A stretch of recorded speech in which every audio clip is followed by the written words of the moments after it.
Paano nga ba mag-file online ng 1701 o yung annual income tax natin sa BIR? Online. Gagamitin natin ang eBIR form. By the way, kung first time mo sa channel natin at gusto mo pa ng mga online tutorial videos katulad nito, please click the subscribe button. Para makapag-file ng income tax sa BIR online, kakailanganin natin ng eBIR forms. Sa akin, na-install ko na siya, pero kung hindi nyo pa siya na-install or first time nyo pa lang magka-file, meron kaming ginawang hiwalay na tutorial video kung paano nga ba mag-download, mag-install ng eBIR forms. Bali dito sa website ng BIR, available na agad yan. Itong eBIR forms ay pwede pa lang sa mga PC, hindi pa to pwede sa Mac. So, andito yung eBIR forms ng BIR. Ang website ay bir.gov.ph. Mula dito, i-click lang tong package. At kapag na-download na, i-install lang sa computer ninyo. Mabilis lang din naman siyang i-install. And then, right away, makikita nyo na yung eBIR forms sa PC ninyo mismo. Mula dito, fill upan lang yung form, which is, eto na yon. Lalagyan, or itatype dito yung TIN number ninyo, magiging yung RDO, and yung line of business o kung ano man yung mga detalye na nakalagay sa Certificate of Registration ninyo.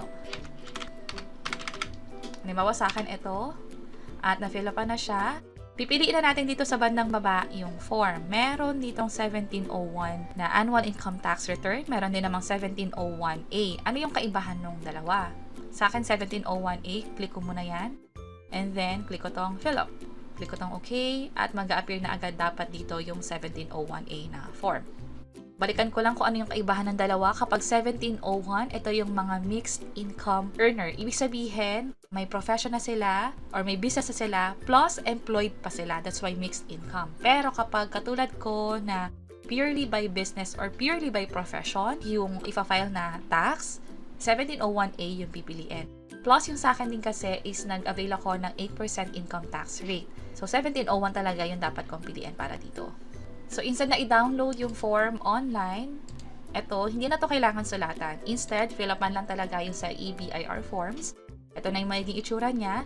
Yung the rest ng info dito naka-grade out na kasi kanina, nung nag-fill out tayo ng eBIR forms, hiningi na itong mga information na to. Which is, yung data na yon is na-transfer din sa form na to. May mga konting information na lang na kailangan i-update. For the year, kung ano yung year na tinatax o binabayaran ng tax, yun yung ilalagay dito. Hindi kung kailan ka nagpa-file. Normally kasi the following year tayo nagpa-file. Pero ilalagay dito kung para kailan ba yung tax na yon, which is yung last year. Amended return sa akin, no. And then, keep lang to as no. Ito, filled out na. Single proprietor or professional ba? Ang in-avail ko kasi ay professional at ito rin yung nakalagay sa COR ko. Pero sa inyo, kung single proprietor, like nag-avail pa kayo nung sa DTI, ito yung dapat na piliin. So, sa akin, professional. And then, nag-avail ba ng 8% income tax rate? Sa akin, oo. So, click ko to. Kung mapapansin nyo, kung ano man yung i-click natin dito, mag-update sa item number 19. Ito siya. So, sa akin, 8%. And then, date of birth na lang dito and citizenship. Claiming foreign tax credits, no. Leave lang yan. Dito, civil status kung single ba or married. Kung married, pipiliin pa kung may income ba yung asawa. Yes, kung meron. No, kung wala. Dito sa part 2, hindi na kailangan fill upan. Later, magkakaroon to ng numbers kapag na-fill upan na natin yung second page. Bago fill upan yung second page, kailangan i-validate muna. So, validate natin. Kapag nakita nyo itong successful, ibig sabihin na fill upan nyo na yung mga required na info o yung mga text boxes. So, proceed na tayo sa next page. So, click ko yung next. Naka-grade out lahat. Ang ibig sabihin is kailangan i-click tong edit.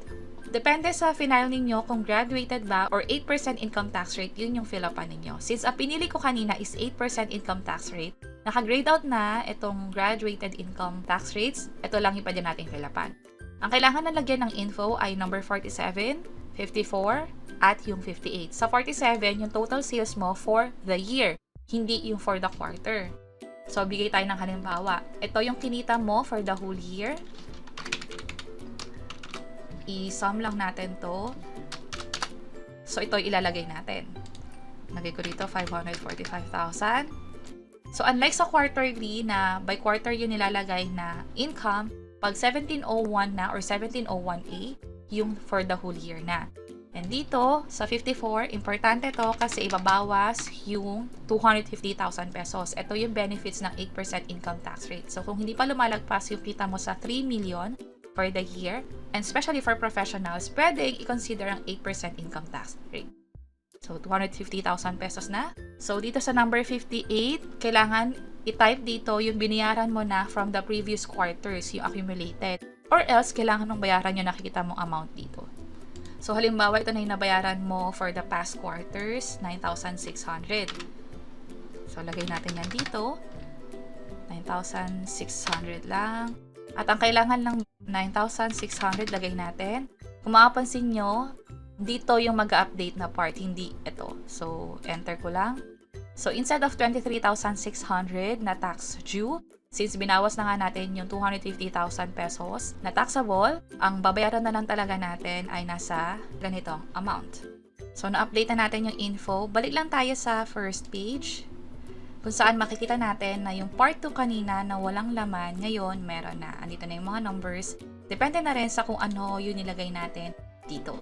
So, kapag okay na, validate lang tayo and save. Click ko na tong validate. Successful na ulit. Submit na tayo. Please ensure. Click ko lang yung okay. Click ko yung okay ulit. And normally, sa unang try ko, nagkakaroon ng error message. So, gagawin natin, isintayin lang muna natin. Pero ang kaibahan ngayon ay first try pa lang naging submit successful. Just in case na magkaroon ng error or basically hindi niya sinasabing successful, ulitin nyo lang din yung pag-submit. Hindi niya naman kailangan ulitin yung buong proseso na ginawa natin kanina. Instead, nandito ulit kayo, click nyo lang ulit yung okay na button or yung submit nga. So, click ko yung okay. And pwede na tayo magbayad online. So, paano magbayad? Merong iba't ibang paraan. Pero bago tayo magbayad, ang gawin ko muna ay i-save ko to. So, click ko tong print sa bandang baba. And then, click ulit yung print. Instead na print, save to PDF talaga ang gagawin ko. So, kapag okay na, na-save na yung both pages, pwede na tayong mag-proceed. Ang next na gagawin nyo ay hintayin nyo yung email na ipapadala sa inyo ng BIR. Ganito yung halimbawa niya. Hanggat hindi kayo nakaka-receive ng email, I suggest na wag muna kayong magbayad. Yun na lang yung best practice na ginagawa ko. At dahil sa end ko, na-receive ko na email, pwede na akong magbayad. At paano nga ba magbayad online? Merong iba't ibang paraan. Pwedeng GCash, Maya. Pwede nyo lang i-check itong mga video sa bandang baba para sa step-by-step tutorial guide kung paano nga ba magbayad online lang din. At sana nakatulong tong video na to. Kung oo, pakiclick ang like button at para sa iba't ibang mga tutorial videos, pwede nyo lang i-check ito nasa baba. Sana makatulong and see you sa mga next videos. Bye-bye!